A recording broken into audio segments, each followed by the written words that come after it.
धीरज कांबळे या युवकाला अमानुषपणे मारहाण करणाऱ्या भुईंज पोलीस स्टेशनचे अधिकारी बाळासाहेब भरणे, संतोष शेलार, धायगुडे, शुभम दुदुस्कर आणि अज्ञात एक कर्मचारी यांच्यावर फौजदारी गुन्हा दाखल व्हावा यासाठी पत्रकार परिषद घेण्यात आली।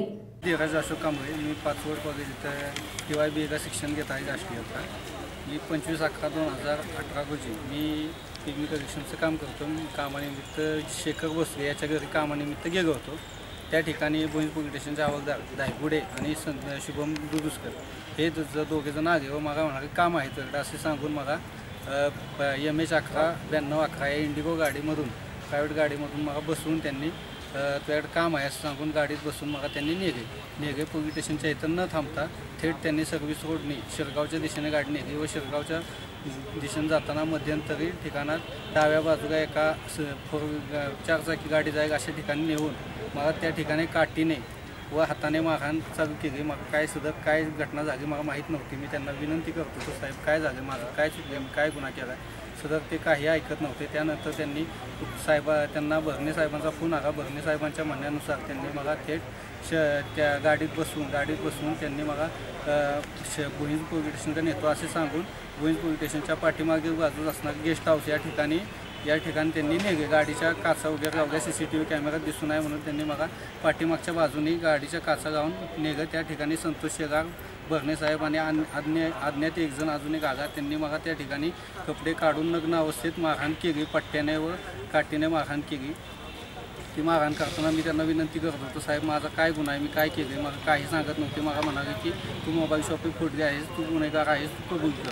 व मला असे पण म्हणाले तू गुन्हा कबूल कर, आम्ही तुला ह्यातून सुखरूपपणे सोडवतो, तू आम्हाला काय माग देऊ नको। त्यानंतर त्यांनी माझ्या गुप्त अंगावरची केस देखील उपटून काढली आणि माझ्या इथे रशी बांधून ओढत होते आणि सर्वजण ते आसुरा आनंद घेत होते, सर्वजण हसत होते। या सदर घटनेचं बाळासाहेब भरणे हे देखील तिथं होते। त्यांची सुद्धा या सर्व प्रकारात सहमती होती। त्यांनी त्यांच्यासमोर हा प्रकार झालेला आहे। माझी प्रशासनास एकच विनंती आहे, आता या प्रकाराबाबत मी SP साहेबांना निवेदन दिलेलं आहे। SP साहेबांना निवेदन दिले मी 30 तारखेला, अद्यापही अजून कोणतीही कारवाई झाली नाही। त्यांनी मला DYSPकडे पाठवले, DYSPकडे गेलो मी, माझा अर्ज आणि मी हे लेटर त्यांना दाखवले। हे लेटर दाखवल्यानंतर DYSPनी मला सहानुभूती तर द्यायचं सोडा, त्यांनी मला हे असले फालतू लेटर पॅड माझ्यापेक्षा आणायचं नाही, फालतू कुणाचं काय पण मला दाखवायचं नाही असं जर या घटनेचा माझ्याकडे पुरावा देखील आहे। असं काय फालतू माझ्यापेक्षा आणायचं नाही आणि माझा अर्ज फेकून दिला, अर्ज वगैरे घेतला नाही। त्यांनी भुईंज पोलीस स्टेशनच्या भरणेंना फोन लावला, भरणेंना म्हणाले की असं मुलगा आहे, तर भरणे म्हणाले आम्ही त्याला मारहाण केलीच नाही, पोरगा तो खोटं बोलतोय, त्याला आम्ही केलंच नाही। DYSPनी मला सहानुभूती द्यायचं सोडून त्यांनीच मला म्हणाले की भरणेंना सांगितलं 1000 रुपये असेल त्याला आरोपी बनवून टाक। त्याच्या बाबतीत कुठल्या काय असेल तर का माझ्या ह्याच्या आधी कुठलाही गुन्हा नोंद नाही आहे, मी सर्वसामान्य कुटुंबातला आहे। माझ्या पाठीमागे आता ते म्हणत आहेत की मी मारहाण केलीच नाही, काय नाही, तर माझ्या पाठीमागे अजून देखील गुन्हा आहे त्या गोष्टीबाबत।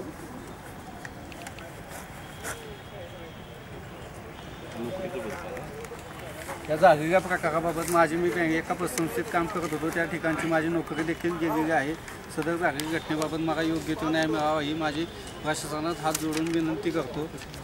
आणि ह्या घटनेबाबत आता 1 महिना होऊन 1 दिवस झाला तरी अद्यापही कोणती कारवाई झालेली नाही आहे। सदर या घटनेबाबत जर कोणती योग्य ते कारवाई न झाल्यात मला मारहाण करणाऱ्या अधिकाऱ्यांवर आणि पोलीस कर्मचाऱ्यांवर योग्य ती कारवाई व्हावी, न झाल्यास मी 26 तारखेला उपोषणाला बसणार आहे। 25 तारखेला उपोषणाला बसणार आहे। मला मारहाण झाली 25 तारखेला। मी 26/11/2018 रोजी मी माझा पेपर होता, माझी तब्येत बरी नव्हती तर मी पेपर देणं गरजेचं होतं। मी पेपरसाठी गेलो होतो, पेपर देऊन मी त्या ठिकाणी आलो, मला दुपारचा त्रास व्हायला लागला म्हणून मी सिव्हिलच्या दवाखान्यात आपल्या सरकारी दवाखान्यात ट्रीटमेंट घेतली।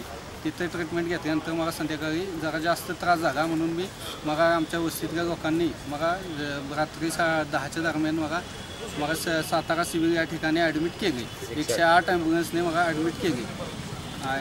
त्या ठिकाणी मी उपचार घेतले होते। रात्री 2 वाजता उज्ज्वल कांबळे ही महिला 2 पोलीस आनंदा भोसले आणि साळवी यांना घेऊन आले। त्यांनी सांगितलं की आमच्या वडीलमध्ये आता त्यानं गोळ्या इंजेक्शन खाल्लेलं आहे, तो काय आत्ता तुम्हाला जबाब देऊ शकत नाही असे सांगितले, तरी त्यांनी काही ऐकले नाही। मला जबरदस्तीने उठवून माझ्याकडून मला म्हणाले आम्हाला SP साहेबांचे आदेश आहेत, त्या आदेशानुसार आम्ही इथं आलेलो आहे. तर त्यांनी आम्हाला सांगितलं ह्याचे काय झालं ते आम्हाला त्यांना इमिजिएटली आम्ही स्पॉटला आलो ते आम्हाला कळवायचं आहे. तर असे सांगून माझ्याकडून जबरदस्ती त्यांनी सही घेऊन गेले आणि अद्यापही माझा जबाब घ्यायला किंवा काही आलेलं नाही आहे. सदर झालेल्या प्रकाराबाबत मला योग्य तो न्याय मिळावा ही माझी प्रशासनाला हात जोडून विनंती आहे. मारहाण झाल्यानंतर दुसऱ्या दिवशी मी सकाळी मला फोन आल्यानंतर मला ते म्हणत होते की दायगुडे म्हणत होते की तुला साहेबांनी बोलवले, तुला अर्जंट यावं लागेल. तर मी म्हटलं साहेब माझा पेपर आहे, मी काही येऊ शकत नाही. तर म्हणजे नाही तुला यावंच लागेल. आणि त्यानंतर मी बर्नेंना फोन केला. बर्नेंना म्हणजे असं मला तुम्ही बोलवले का? तर बर्ने म्हणाले की मी तुला काय बोलवलं नाही. तर ही मला जरा संशयास्पद वाटते. दायगुडे यांची चौकशी व्हावी. दायगुडे म्हणताय साहेबांनी बोलवले. साहेबांना विचारतं साहेब म्हणजे मी तुला काय बोलवलं नाही, काय नाही, मला काय विचारू नको. ह्या संदर्भात माझ्याकडे पुरावे आहेत. आणि DYSP साहेबांना मी हे लेटर दाखवायला गेलो होतो. DYSPने माझा अर्ज फेकून दिला आणि हे लेटर म्हणजे फालतू लेटर माझ्या पुढं आणायचं नाही, दाखवायचं नाही. मी ह्यांचा जाहीरपणे निषेध करतो. आम्ही एका RPI संघटनेचा माझ्या सपोर्ट घेत आहे. त्या अशोकजी बापू गायकवाड यांचा मी सपोर्ट घेत आहे. तर त्यांना मी अर्ज दाखवून देखील त्यांनी माझा अर्ज देखील त्यांनी घेतला नाही. त्याच्यावरती कोणतीही पोच दिली नाही. उलट माझ्या संस्थेचा अपमान केला त्यांनी. याबाबत मी त्यांचा देखील जाहीर निषेध करतो. आणि मला दुसऱ्या दिवशी फोन आल्यानंतर साहेब दायगुडे म्हणतायत की आम्हाला साहेबांनीच सांगितलं होतं तुला आरोपी बनवाय, त्यामुळे आम्ही ही करत होतो. आणि ते कुठल्या साहेबांनी बर्ने साहेबांनी सांगितलं असेल त्यांच्या योग्य ती कारवाई व्हावी माझी प्रशासनाला विनंती आहे.